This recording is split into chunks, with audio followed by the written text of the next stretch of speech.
Hello everyone, welcome to SwitchUp. In today's video we're going to have a look at the scores we gave each of the games we reviewed last month, that month being March of course. We've got the top 10 scores for you across that month. Yeah, March was a much better month than February, with a nicer lineup of games, so you may have missed a couple. Let's see what the best were. What were they? Well, let's find out.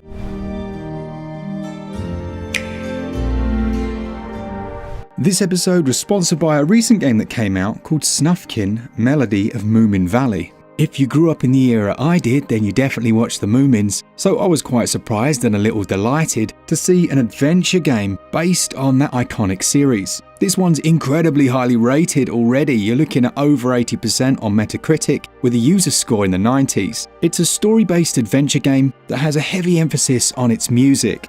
It really does have a cozy feel to it, featuring over 50 characters, and you'll be using stealth, your harmonica, and those friends to try and get rid of that park keeper who's invaded Moomin Valley. This is one of those games with a set of headphones, it's just perfect for the Nintendo Switch. You're looking at 1.7 gigabytes to download it, and it retails at £17.99, or your regional equivalent that you can see on the screen. Snufkin Melody of Moomin Valley is out right now on Nintendo Switch. Just a quick amendment and apology before we start with the video. I did miss one of the games out when initially tallying up the games we reviewed last month, the game that ultimately came second. So I have edited that in since to give a true reflection of the month, but unfortunately it does mean the numbering is out in terms of the positions each game came. So there are 11 reviews here, not 10, so of course the game that came in 10th place in air quotes actually came in 11th and so on, all the way up to second place. So apologies for that, hope you enjoy the video. So starting in 10th place for the month then, we had South Park Snow Day. Yeah, I was really excited for South Park Snow Day. As we know, there were a couple of other games, weren't there? RPGs that came out on Switch. There were. And they were really highly rated. You had the, was it the something butthole? Yeah, the Stick of Truth and the Fractured Butthole. Ooh, yeah. But they were really, people loved those. They were actually created, I believe, by a small Ubisoft studio, Ubisoft, however you want to say it. But this was a different team, a completely different direction. Took things into almost like an action co-op game. Right, yeah. You know, it's a bit of fighting, a bit of brawling in there. You had some archery, and it actually had gyro controls, which I was kind of surprised about. The thing is, they miss a lot of the basics. You know, in any kind of beat 'em up fighting game, anything that has combat, you have to have those like crunchy sound effects, don't you? Yeah, for sure, yeah. Here it's like you're just whiffing two feathers at people. Right. It's just absolute silence. In my review, I don't know if you saw it, I actually put in a section where I fixed the sound effects. So I downloaded some like stock sound effects, put them over the top, and it sounded amazing.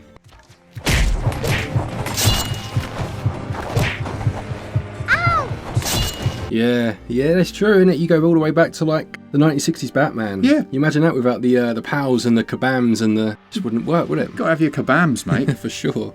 That one got a SwitchUp score of 68%. Moving into 9th place then, we had Princess Peach Showtime. This is obviously Nintendo's most recent release, and it does give the spotlight to Peach this time rather than Mario. And it plays in some respects like a Mario game in terms of having like a hub world and you go into places to enter a level. But then those levels aren't necessarily your standard platforming affairs as you may expect. So you have a power-up or a costume that you put on that then dictates how that level plays. So it could be a platformer to some degree, but it could be something completely different like figure skating or solving a mystery or baking a cake, you know? Yeah, so this one, it does to me really feel like an end of life cycle Nintendo game. Is that a fair assessment of it? Yeah, I would say so. I think it's Nintendo trying to be creative and achieving that, to be fair, but it's one of those where it's jack of all trades, you know, and it doesn't ever really, for me at least, nail one of those aspects well enough to be anything other than the score you'll see in a minute. Obviously, I'm not the target audience, and I'm sure there'll be people out there that love it, but for the price they're asking, you know, 72% this one. Next up, we've got Expeditions Mud Runner. Now, I will say before I talk too much about it, one of the issues I had with this was the performance. So it had a few stutters here and there that were actually quite significant when you were playing in handheld. There's been a patch out, and it's going to be in my next all patched up video. It's much better. They've done a really good job, to be fair. Nice. And it's a lovely simulation driving game. They've moved things in a different direction this time around. It feels more linear. So the previous one, Snow Runner, you had full access to a large map, and it was almost like GTA with vehicles in the sense that you had these story missions given, and then you went off and did them how you want to do them. Right, yeah, okay. This time around, it's more linear in the sense, in the whole structure. So you have a mission, but there will be certain equipment that you have to take with you. And on that regard, that I guess it's trying to be more interesting. So for example, you might take your drone out with you, and then you can actually launch your drone out the top of your vehicle and scout the area. That's kind of cool. That's okay. There's a couple of others that aren't quite as fun, and one of them has this mini game where you scout the area by essentially doing a quick time event. The ones where you just stop the bar on the thing, and you stop the bar, and then the bar gets smaller, and you stop it again, and it gets smaller, and you're like, that's not that fun. No. I don't really want to do that. But you have to do that for that stage. Now, as a game, it's still very enjoyable if you enjoy these simulation driving games. It has the same stuff in there, loads of different vehicles, modify everything, go off into the wilderness. There is some freedom, but it's lacking the best part of the other game as well, which is the online co-op. Right, of course, yeah. And it even says on the menu, multiplayer, and it's greyed out, and it's like little brackets, coming soon. Oh, right. Yeah, it's like holding a hand up for a high five. You're like, I'm not giving you a high five. I want my co-op gameplay. So yeah, it feels to me like they had to release, publisher pressure or something. Yeah. And it's not quite ready yet. That one got a SwitchUp score of 78%. Lovely. Right, in 7th place for the month then we had Contra Operation Galuga, which is another one actually that has received a patch since this review. Now this is, of course, it's classic Contra basically. It goes way back to the series roots in terms of how you play. It's that lovely run and gun action with co-op play as well, of course, and it plays exactly as you would want it to play for the most part. It's if you've had any sort of love for Contra in the past, you'll have that same love for this as well. Some of the issues that we had with it, mainly down to, I say performance, I mean, we had one glitch, didn't we, that meant we had to restart a level, which was frustrating. And a lot of it seemed to be frame pacing. It wasn't necessarily frame rate, was it? Yeah, but even that, I've seen far, far worse. I've seen comments where people were saying, oh, you should only play the PS5 version. I saw one on our video yesterday, like, oh, the Switch version's unplayable. No, it isn't. No, Go and play the demo. It's absolutely fine. Like, come on. I think there's this ridiculous kind of, people get caught up in, I must say bad things about this game now. It got me lots of views last time. Let's do it again. Yeah, quite possibly. But actually, it's a really nice Contra game. Pick up and play. If you can find it on a good sale, I'd say it'd be worth it. Yeah, for sure. A bit expensive for what you're getting, but if you love Contra, you're going to love it, for sure. This got a SwitchUp score of 79%. That moves us on to 6th place, and this next game is Cavern of Dreams. This was one of the earliest reviews for the month, and we'll say like a 3D platformer, old school. Think kind of Nintendo 64 era, done as a love letter to that time, Absolutely. I think this was Asdin. It was indeed, yes, it was. Yeah, absolutely a love letter to some of the classics, things like Spyro, Donkey Kong. Yeah, Donkey Kong 64, Mario 64. All of those. Banjo-Kazooie, the classics. All of those. And I think in that regard, if you liked those and you want to replay a game that's almost identical in a lot of ways, then great. But it does have a big misstep, doesn't it? It has a design choice that's interesting, shall we say, in that there's no combat. Yeah. Yeah, I mean, I don't know how I feel about that personally. No. But as long as you're aware of it, yeah, then, just make your choice, of course. But yeah, aside from that, in terms of just the basics of the platforming, fantastic game. It got a SwitchUp score of 84%. Then a game that doesn't need much introduction from me, it's Kingdom Come Deliverance, another of those miracle ports on Switch that of course was actually Saber rather than Warhorse Studios who made Kingdom Come, and Saber have done a cracking job. To be able to get a game as vast as this onto the Nintendo Switch is ridiculous. It's essentially a medieval RPG simulator where you play as a guy called Henry Skalitz. Really enjoy this. The combat is very difficult. If you're someone that likes things to be on the easier side, then I think this could potentially frustrate you. In fact, I've seen a few people in the comments say, I've restarted this for the 3rd time and I finally got it. Right. And I get that. This one's also had another big patch, and in fact our video was based on the patch version, whereas every other video out there wasn't, which is, I get it. It's difficult sometimes having to take the extra time to, get revisit that. And Exactly, especially when timescales are tight. But I think it's worth it because that patch actually made quite a big difference to the way it plays. Now this one, I love it, and it's one of those subjective ones where personally it's in my top 3 games of all time easily. Might even be number 1, maybe number 1 or 2. But obviously objective score on Switch, it got a score of 85%. Lovely. Into 4th place now then we have another possible surprise. This is Pepper Grinder, which came out relatively recently and is a 2D platformer this time. Again, perhaps like Cavern of Dreams, a bit of a love letter to games of old. And it has an interesting mechanic where you have a drill that you'll need to use to traverse the levels and solve, light puzzle sections in terms of how you get across certain gaps. Now, this was reviewed for us by Dave over at Game It Up, and he absolutely loved it. Ticks all the boxes in terms of what he wanted one of those kind of odes to a previous era to do. It's about, it took him 4 hours to complete, so just bear that in mind for the price, which is about £13. Some people may think that's a bit steep, but it is one of those games where you have repay value in terms of like time trials and what have you, and collectibles to find. It's just how much stamina you have to revisit, I guess. Absolutely, yeah. And game length, as we know, actually isn't what you remember after you finish a game. It's the overall experience. So many that are shorter that actually are much more impactful than those that go on forever and you never actually finish. Yeah, 100%. Completely agree. This one got a SwitchUp score of 86%.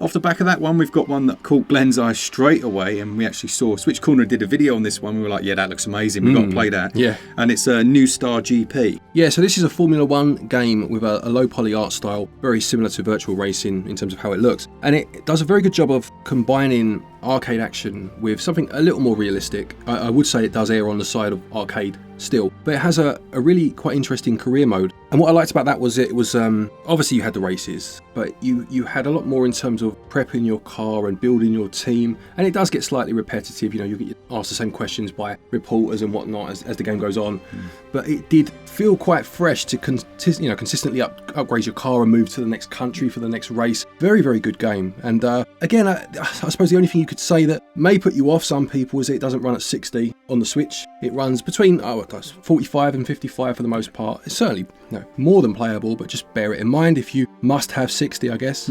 Absolutely, and let's be honest, it'll have a patch in the next couple of weeks and it'll be up there. There's nothing here that it couldn't run at 60. Yeah, absolutely. This got a SwitchUp score of 87%. Then we got Berserk Boy. This is a lovely looking little game, and I think it was maybe Asdin's other review of the month. It was, you're right, yeah. This caught both of our eyes, I think. Both of our eyes, that's like 4 eyes, isn't it? Yeah. Caught all the eyes. It just had that colourful, interesting look. Yeah. It's like an action platformer, right? It is, that's right, yeah. Yeah, he really enjoyed it. It looked like it had some nice tight mechanics. It had a lot of Mega Man about it. Yeah. From what I understand. And it didn't just go to a superficial level. It was added in its own mechanics and things. I would say check out his full review, because obviously he's the one that had the code and played through it. Sure. But from what I understand, really enjoyed it, and it got a SwitchUp score of 88%.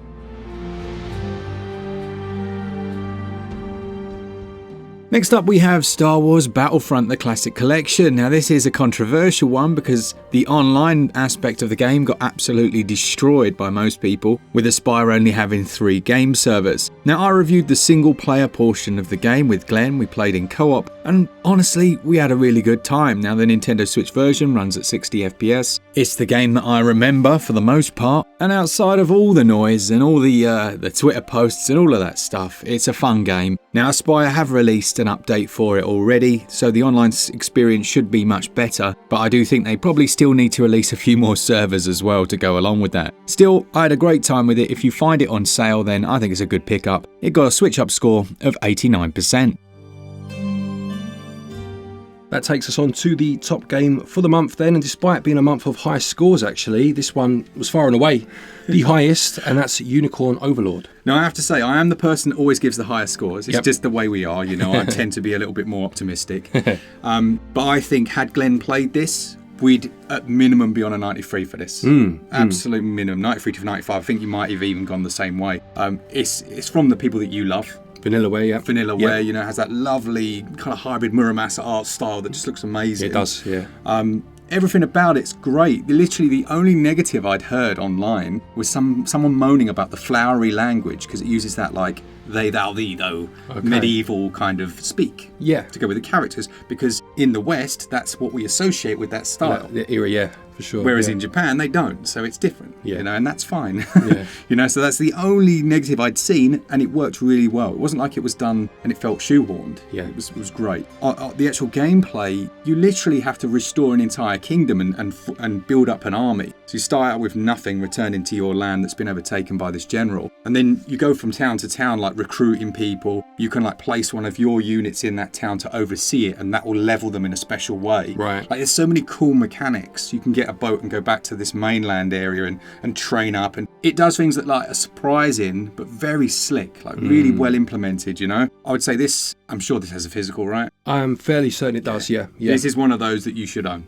Yeah, I mean, I remember speaking to you about it, obviously closer to that review, and it sounded very much like a game. I might get the name wrong here because I haven't played it for ages and I haven't got time to check, but I think it was called Battle Ogre, but it's part of the Tactics Ogre series. Yeah, absolutely. And it was on the N64, I don't know if I just said that, but and there was a Super Nintendo one as well called like March of the Black Queen, something like that. But in terms of the mechanics you explained to me, it sounded very much like that, which was a game I loved back in the day, you know? Yeah, a lot of people have spoken about this as like almost feels like a spiritual successor. Oh, nice. Okay. To that exact game. Yeah, lovely. Yeah. And on that regard, amazing, like really good. Plus it still has freedom in it. Although you've got like the overworld, you've got those strategic battles that you go into and it's almost like real time. You can also choose where you go. So you could go that way and try and fight like a very difficult battle. Right. And strategically you can sometimes win them. Yeah. I won a disgusting fight early on and was like, let's go. Yeah, I like that. I remember Advance Wars was very good for that. You know, like when you get drawn into like a war of attrition and you feel the difficulty, but you never feel 100% like you can't win. Yeah. I like that, yeah. Absolutely. So this one obviously got our highest score for a long, long time actually, and it got 95%. Lovely job. There we go. So that's March in a nutshell. Good month. Good month. Very good month. Hopefully April will follow suit. Please do let us know of any games you picked up that we didn't review and what would you have scored them. It's always nice for us, but for anyone else reading the comments to get an idea of what else was out there. Absolutely. There's one that I can think of straight away, that Guilt game that we played a couple of days ago. Really nice, but it kind of like shadow drops out of nowhere, and then we really struggled to get codes at the start. Yeah, absolutely. Don't forget, if you are looking for eShop credit to pick any of these games up, get your eShop cards over at our website, switchup.gg. You get yourself 5% back in cash back, and there's a few other links down there to options for physical games. You get yourself some nice little discounts and whatnot. A quick thank you to our patrons and our channel members for your continued support, and to each and every one of you for watching our videos. Take care, and until next time, happy gaming.